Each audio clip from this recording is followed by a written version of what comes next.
আলী বলছে আমরা যে রিজিক বলি, আপনি চুরি করে যেটা আনছেন এটাও রিজিক, কিন্তু আর হালাল উপায় যেটা আনবেন এটাও কি, এটা একটু বুঝে নেন দুইটা রিজিক কেমন হলো। এই জন্য আমরা দোয়াতে বলি আল্লাহ আমাদেরকে হালাল রিজিক দাও। তাহলে বোঝা গেল রিজিক কয় প্রকার, একটা নিজে নিজে হারামের মাধ্যমে আনেন, আর একটা হচ্ছে আল্লাহর পক্ষ থেকে বরাদ্দ দেওয়া হালাল। এটা কিভাবে বুঝবেন?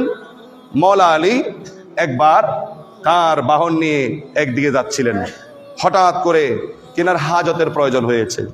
তিনি এক ব্যক্তিকে বললেন তুমি আমার এই বাহনের লাগামটা ধরো, আমি একটু হাজত সারাই আসি, আর লাঠিটা নেও। এখন ওই ব্যক্তি কি করলো, মাওলা আলী যখন দূরে গেল হাজত সারাইতে, এই ব্যক্তি কি করলো, লাঠিটা আরেকজনের কাছে 5 দিরহাম বিক্রি করে সে ভাগি গেছে। এখন মাওলা আলী আসার পর দেখে কিরে আমার বাহনটা দাঁড়িয়ে আছে, লোকটা কোথায়? তখন মাওলা আলী আশেপাশে জিজ্ঞেস করতে করতে একটা লোককে বলল, একজন লোককে এখানে দেখছো নাকি?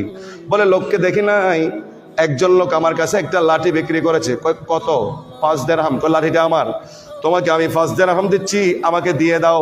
তো মাওলা আলী হাতে নিলেন। হাতে নেওয়ার পর আল্লাহর কাছে আফসোস করতেছেন, আল্লাহ তোমার বান্দা কত হতভাগা, আমি যখন হাজত সারাতে গেলাম তাকে দায়িত্বটা দিয়েছিলাম, আমি মনে মনে ভাবছিলাম তারে 5টা দিরহাম হাদিয়া দেব, বকশিস দেব।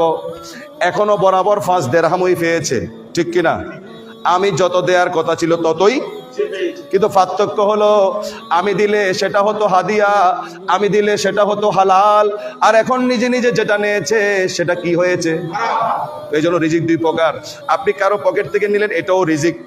তা আমরা এই যে বলি আল্লাহ সবার রিজিকের ব্যবস্থা করেন, তো এই কথা যখন আমি বলবো, তো যিনি চুরি করে এনেছে এটার ব্যবস্থা কি আল্লাহ করেছিল? আর আল্লাহ যদি করে থাকে তারা আপনি মারবেন কেন? কত কিছু বোঝার বাকি আছে। আপনি যে বলছেন যে ওই আল্লাহ, যে আল্লাহ সবার রিজিকের ব্যবস্থা করতেছেন, তো সবার মধ্যে চোর ডাকাত আছে না নাই? তো হে রিজিকের ব্যবস্থা কি আল্লাহ করেছে? এখন আল্লাহ করেছে যদি হয়ে থাকে, তাহলে আপনি তাকে মারবেন কেন, বিচার করবেন কেন? তাহলে বোঝা গেল আল্লাহ যেটা দেয় সেটা কি, আর বন্দায় যেটা নিজে নিজে জোর করে নেয় সেটা কি।